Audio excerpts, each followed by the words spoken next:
Hello viewers, हम देख रहे हैं 9वीं विज्ञान की वार्षिक परीक्षा में आने वाले प्रश्न। और उसके पहले हमने 9वीं विज्ञान के इम्पोर्टेंट क्वेश्चन का एक और वीडियो पहले बनाया था इसके या उसके बाद का वीडियो, तो आपको वो देखना भी जरूरी है। तो शुरू करते हैं वेरी इंपॉर्टेंट क्वेश्चन। तो पहला जो है आपके एग्जाम में आने की पूरी संभावना, पराध्वनि के अनुप्रयोग। ठीक है, पराध्वनि के अनुप्रयोग। तो इसका उत्तर होगा, इसका उपयोग उद्योगों में धातु में दरारों या अन्य दोषों का पता लगाने के लिए किया जाता है। ठीक है, पराध्वनि के अनुप्रयोग। तो इसका उपयोग उद्योगों में धातु में दरारों या अन्य दोषों का पता लगाने के लिए किया जाता है।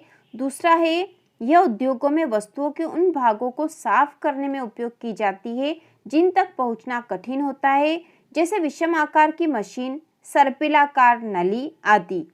पराध्वनि का उपयोग मानव शरीर के आंतरिक अंगों जैसे यकृत, पित्ताशय, हृदय, गुर्दे की जांच करने में किया जाता है। तो प्रश्न हो सकता है कि पराध्वनि के अनुप्रयोग लिखिए। तो हम यहाँ पर ये प्रश्न इस प्रकार से उत्तर लिख सकते हैं। इसके बाद अगला प्रश्न है, गुरुत्वाकर्षण का सार्वत्रिक नियम लिखिए एवं सूत्र स्थापित कीजिए। ठीक है, गुरुत्वाकर्षण का सार्वत्रिक नियम लिखिए एवं सूत्र स्थापित कीजिए। तो इसका उत्तर होगा, गुरुत्वाकर्षण के नियम के अनुसार विश्व में किन्हीं भी दो पिंडों के बीच लगने वाला आकर्षण बल उन दोनों के द्रव्यमानों के गुणनफल के समानुपाती तथा उनके बीच की दूरी के वर्ग के व्युत्क्रमानुपाती होता है। यह विश्व के समस्त पिंडों पर लागू होता है, इसलिए इसे सार्वत्रिक नियम भी कहते हैं। और इसको इस तरह से हम दर्शाएंगे, ये दो पिंड है। ठीक है, ये दो पिंड है और इनके बीच की जो दूरी है वो d है। तो इस चित्र के अनुसार हम यहाँ पर सूत्र स्थापित करेंगे। चित्रानुसार मान लीजिए m, capital M small m द्रव्यमान के पिंड एक दूसरे से d दूरी पर स्थित है। तो इस नियम से गुरुत्वाकर्षण बल, तो गुरुत्वाकर्षण बल को हमने F के द्वारा प्रदर्शित करा है। यह इन दोनों पिंडों के द्रव्यमान के समानुपाती है, तो दोनों पिंडों के द्रव्यमान का गुणा हो जाएगा और दोनों की दूरी के वर्ग के व्युत्क्रमानुपाती। तो हमने यहाँ पर F जो है व्युत्क्रमानुपाती 1/d का स्क्वायर, दूरी के वर्ग के व्युत्क्रमानुपाती है। तो इस प्रकार से हमने दर्शा दिया। और यहाँ पर यह था, यह इनके द्रव्यमानों के समानुपाती, तो इन दोनों द्रव्यमानों का गुणा हो जाएगा। यहाँ पर इसी तरह से बताया है। इसके बाद इससे हमें प्राप्त होता कि F जो है, क्योंकि F इसके भी बराबर है और इसके भी बराबर है, तो हम बता देंगे F समानुपाती है m इंटू m, मतलब कैपिटल M और स्मॉल m का गुणा बट्टा d का स्क्वायर हो जाएगा। अब यहाँ पर जो इसका समानुपाती का जो चिन्ह हटाएंगे, बराबर का लगाना होगा। तो हम यहाँ पर एक मान जो है g रख देंगे, जो एक नियतांक है। ठीक है, जहाँ g को सार्वत्रिक गुरुत्वीय नियतांक कहते हैं। तो यहाँ पर F बराबर हो जाएगा g, जो कि एक नियतांक है, m गुणा m बट्टा d का स्क्वायर। ठीक है, तो इस प्रकार से सूत्र स्थापित हो गया है और यहाँ g जो है सार्वत्रिक गुरुत्वीय नियतांक है। इसके बाद जो अगला प्रश्न है वह है, गुरुत्वीय त्वरण किसे कहते हैं, इसके लिए सूत्र स्थापित कीजिए। ठीक है, गुरुत्वीय त्वरण किसे कहते हैं, इसके लिए सूत्र स्थापित कीजिए। तो इसका उत्तर है, जब कोई भी वस्तु मुक्त रूप से पृथ्वी की ओर गिरती है तो पृथ्वी के गुरुत्वीय बल के कारण एक त्वरण कार्य करता है, जिससे इसका वेग लगातार बढ़ता है। गुरुत्वीय बल के कारण उत्पन्न इस त्वरण को गुरुत्वीय त्वरण कहते हैं।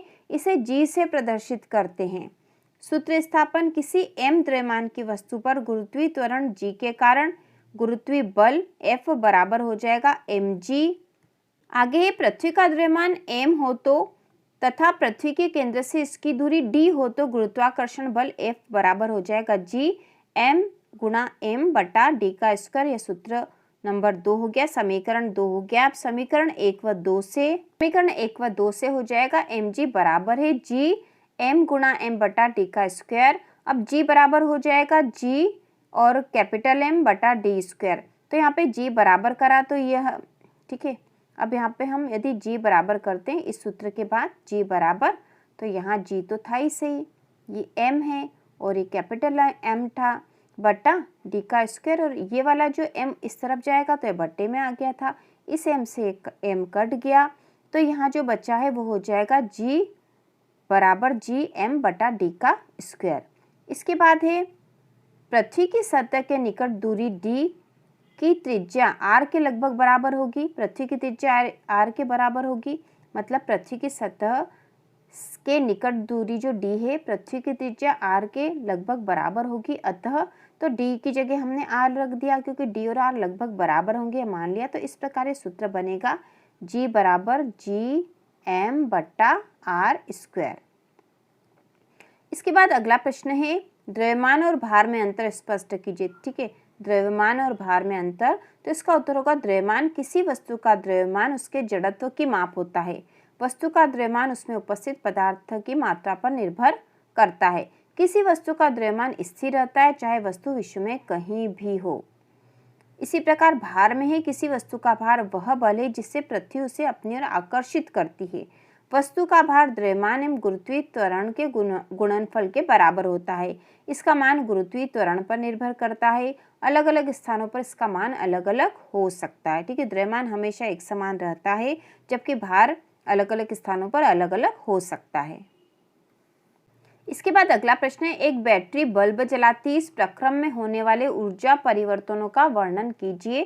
तो इसका उत्तर होगा बैटरी में रासायनिक ऊर्जा विद्युत ऊर्जा के रूप में संचित रहती है। जब बैटरी को बल्ब से जोड़ा जाता है तो बैटरी की विद्युत ऊर्जा का कुछ भाग बल्ब की चमक के रूप में प्रकाश ऊर्जा में परिवर्तित हो जाता है तथा शेष भाग ऊष्मीय ऊर्जा के रूप में परिवर्तित हो जाता है। इस प्रकार पूरे प्रक्रम में रासायनिक ऊर्जा विद्युत ऊर्जा में तथा विद्युत ऊर्जा प्रकाश ऊर्जा तथा ऊष्मीय ऊर्जा में परिवर्तित हो रही है। अगला प्रश्न है 40 वाट का एक बल्ब प्रतिदिन 10 घंटे उपयोग किया जाता है। बल्ब द्वारा एक माह में खर्च की गई विद्युत ऊर्जा का यूनिट में परिकलन कीजिए। तो इसको हम हल करेंगे। खर्च की गई विद्युत ऊर्जा हमें बतानी थी, तो खर्च की गई विद्युत ऊर्जा बराबर विद्युत शक्ति गुणा उपयोग किया गया समय। तो यह सूत्र हमें याद करना पड़ेगा। खर्च की गई विद्युत ऊर्जा बराबर विद्युत शक्ति गुणा उपयोग किया गया समय। तो यहाँ पे विद्युत शक्ति थी 40 वाट का बल्ब था तो 40 वाट और उपयोग किया गया समय है 10 घंटा, मतलब 10 H लिख दिया यहाँ पर गुणा 30। ठीक है, क्योंकि 30 इसलिए गुणा करा क्योंकि एक महीने की बात हो रही है यहाँ पर, इसलिए 30 का गुणा करा ताकि 30 दिन का आ जाएगा यहाँ पर। तो इन तीनों का गुणा कर देंगे, यहाँ पे आ जाएगा 12,000 वाट आवर और इससे हो जाएगा क्योंकि 1000 में एक होता है, एक के होता है, तो यहाँ पे हो जाएगा 12 kWh और इस प्रकार से हो जाएगा 12 यूनिट विद्युत ऊर्जा। ठीक है, 12 यूनिट विद्युत ऊर्जा इसका आंसर आ जाएगा। अगला प्रश्न है कोई क्रिकेट खिलाड़ी गेंद को कैच करते समय अपने हाथों को पीछे की ओर क्यों खींच लेता है, स्पष्ट कीजिए। तो इसका उत्तर होगा क्रिकेट खिलाड़ी कैच लपकते समय हाथ पीछे की ओर खींच लेता है। ऐसा करने से खिलाड़ी गेंद के वेग को शून्य करने में अधिक समय लेता है। इस प्रकार गेंद के संवेग में परिवर्तन की दर कम हो जाती है तथा गेंद को रोकने में कम बल लगाना पड़ता है। अतः तेज गति से आ रही गेंद का प्रभाव हाथों पर कम पड़ता है। अगर गेंद को अचानक रोका जाता है तो बहुत कम समय में गेंद का वेग शून्य हो जाएगा, अर्थात गेंद के संवेग में परिवर्तन की दर अधिक होगी। इसलिए कैच लपकने में अधिक बल लगाना पड़ेगा जिसके कारण हाथों में चोट भी लग सकती है। के बाद अगला प्रश्न है दूरी व विस्थापन में अंतर। तो अंतर वाले जब प्रश्न तैयार करे थे हमने तो उसमें हमने यह भी तैयार करा था, आपको अंतर वाले प्रश्न वाला वीडियो देख लेना चाहिए क्योंकि एग्जाम में 2 या 3 अंतर वाले प्रश्न आते ही हैं, वो हमें याद होने चाहिए। तो उसकी लिंक नीचे डिस्क्रिप्शन में दे रखी है। तो दूरी और विस्थापन में अंतर हम तैयार करेंगे।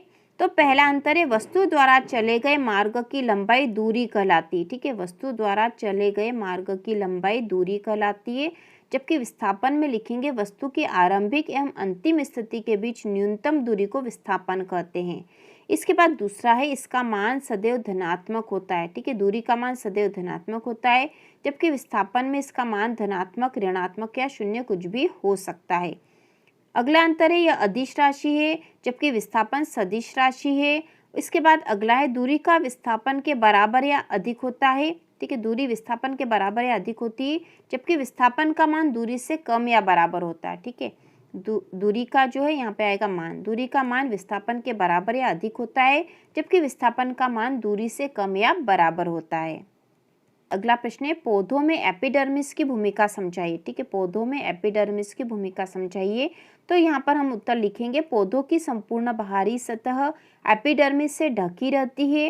यह एपिडर्मिस पौधों के लिए कई महत्वपूर्ण कार्यों को करती है, जैसे पहला, यह पौधों को बाहरी भागों की रक्षा करती है, पौधों के बाहरी भागों की रक्षा करती है। दूसरा, यह परजीवी कवक के प्रवेश से पौधों की रक्षा करती है। तीसरा, यह जल हानि को रोकने में सहायता करती है। और इसके बाद जो अगला है वह है एपिडर्मिस की सतह पर स्टोमेटा पाए जाते हैं जो गैसों के आदान प्रदान में सहायक होते हैं। इसके बाद जो अगला महत्वपूर्ण प्रश्न है वह पादप कोशिका और जंतु कोशिका में मुख्य अंतर करना है। तो यह हमने अंतर वाले प्रश्न में तैयार करा था, लेकिन फिर से एक बार इसको देख लेंगे। पादप और जंतु कोशिका में अंतर, तो पहला अंतर है पादप कोशिका पादपों में पाई जाती है जबकि जंतु कोशिका जंतु में पाई जाती है। इसके बाद दूसरा है पादप कोशिका में कोशिका भित्ति उपस्थित होती है जबकि जंतु कोशिका में कोशिका भित्ति अनुपस्थित होती है। तीसरा है पादप कोशिका में हरित लवक पाया जाता है, जंतु कोशिका में हरित लवक अनुपस्थित होता है। और चौथा अंतर है पादप कोशिका में बड़ी रिक्तिकाएं होती है जबकि जंतु कोशिका में रिक्तिका या तो अनुपस्थित होती है, आकार में छोटी होती है। तो 4 अंतर याद करना हमारे लिए पर्याप्त होगा एग्जाम के मान से। इसके बाद अगला जो प्रश्न है वह है कोशिका विभाजन क्या और यह कितने प्रकार का होता है, समझाइए। ठीक है, कोशिका विभाजन क्या है और यह कितने प्रकार का होता है। तो इसका उत्तर होगा कोशिका विभाजन एक ऐसी प्रक्रिया है जिसमें एक कोशिका विभाजित होकर 2 या 2 से अधिक कोशिकाओं में विभाजित हो जाती है। कोशिका विभाजन जीवों में वृद्धि, विकास और मृत कोशिकाओं के पुनः निर्माण के लिए आवश्यक होता है। कोशिका विभाजन जो 2 प्रकार का होता है, समसूत्री कोशिका विभाजन और अर्धसूत्री कोशिका विभाजन। इसके बाद अगला प्रश्न है कोशिका का बिजली घर या पावर हाउस किस अंगों को कहते हैं और क्यों।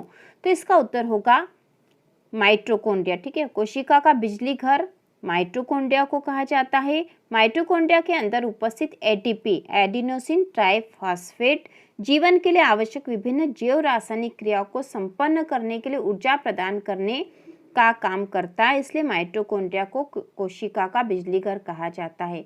क्योंकि माइटोकॉन्ड्रिया के अंदर जो है एटीपी होता है एडिनोसिन ट्राइफॉस्फेट, और इसी के द्वारा सारी रासायनिक क्रियाएं संपन्न होती है क्योंकि इसी से ऊर्जा मिलती है। इसीलिए माइटोकॉन्ड्रिया को कोशिका का बिजली घर कहा जाता है। इसके बाद अगला प्रश्न है लाइसोसोम को आत्मघाती थैली क्यों कहते हैं। तो इसका उत्तर है कोशिकीय उपापचय में व्यवधान के कारण जब कोशिका मृत हो जाती है तो लाइसोसोम फट जाते हैं और एंजाइम अपनी ही कोशिकाओं को पचाने लगते हैं। ये एंजाइम बहुत शक्तिशाली पाचनकारी एंजाइम होते हैं, इसलिए लाइसोसोम को कोशिका की आत्मघाती थैली कहते हैं। इसके बाद अगला प्रश्न है प्रोकैरियोटिक व यूकैरियोटिक कोशिका में अंतर। तो हम इसका अंतर भी देख लेंगे। पहला है इसका आकार छोटा होता है जबकि यूकैरियोटिक का आकार बड़ा होता है। दूसरा अंतर है प्रोकैरियोटिक में केंद्रीय पदार्थ बिखरा हुआ होता है, नाभिकीय झिल्ली का अभाव होता है, जबकि यूकैरियोटिक में केंद्रीय पदार्थ नाभिकीय झिल्ली द्वारा घिरा होता है। इसके बाद तीसरा अंतर है झिल्ली युक्त कोशिका अंगक अनुपस्थित, जबकि यूकैरियोटिक में झिल्ली युक्त कोशिका अंगक उपस्थित होते हैं। चमगादड़ अपना शिकार पकड़ने के लिए पराध्वनि का उपयोग किस प्रकार करता है। ठीक है, चमगादड़ अपना शिकार पकड़ने के लिए पराध्वनि का उपयोग किस प्रकार करता है। तो इसका उत्तर होगा चमगादड़ गहन अंधकार में अपने भोजन को खोजने के लिए उड़ते समय पराध्वनि तरंगे उत्सर्जित करता है तथा परावर्तन के पश्चात इनका संसूचन करता है। चमगादड़ द्वारा उत्पन्न उच्च तारत्व के पराध्वनि स्पंद अवरोधों या कीटों से परावर्तित होकर चमगादड़ के कानों तक पहुंचते हैं। इन परावर्तित स्पंदों की प्रकृति से चमगादड़ को पता चलता है कि विरोध या कीट कहाँ पर है और किस प्रकार का है। ठीक है, तो इस प्रकार से हम इसका उत्तर लिखेंगे। चमगादड़ अपना शिकार पकड़ने के लिए पराध्वनि का उपयोग किस प्रकार से करता है। इसके बाद अगला प्रश्न है अंतरा फसलीकरण क्या है और इसके लाभ बताइए। ठीक है, अंतरा फसलीकरण क्या है, इसके लाभ। तो इसका उत्तर होगा अंतरा फसलीकरण में 2 या 2 से अधिक फसलों को एक साथ एक ही खेत में निर्दिष्ट पैटर्न पर उगाते हैं। कुछ पंक्तियों में एक प्रकार की फसल तथा उनके एकांतर में स्थित दूसरी पंक्तियों में दूसरी प्रकार की फसल उगाते हैं। इसके उदाहरण है सोयाबीन धन मक्का तथा बाजरा धन लोबिया। फसल का चुनाव इस प्रकार करते हैं कि उनके पोषक तत्वों की आवश्यकताएं भिन्न भिन्न हो, जिससे पोषकों का अधिकतम उपयोग हो सके। इस विधि द्वारा पीड़क व रोगों को एक प्रकार की फसल के सभी पौधों में फैलने से रोका जा सकता है। इस प्रकार दोनों फसलों से अच्छा उत्पादन प्राप्त किया जा सकता है। इस प्रकार से हमने 9वीं विज्ञान वार्षिक परीक्षा के सारे महत्वपूर्ण प्रश्न तैयार कर लिए हैं और इनकी लिंक नीचे भी दे रखी है। तो इसी प्रकार के और वीडियो देखने के लिए 9वीं की वार्षिक परीक्षा की तैयारी के लिए चैनल को सब्सक्राइब कीजिए।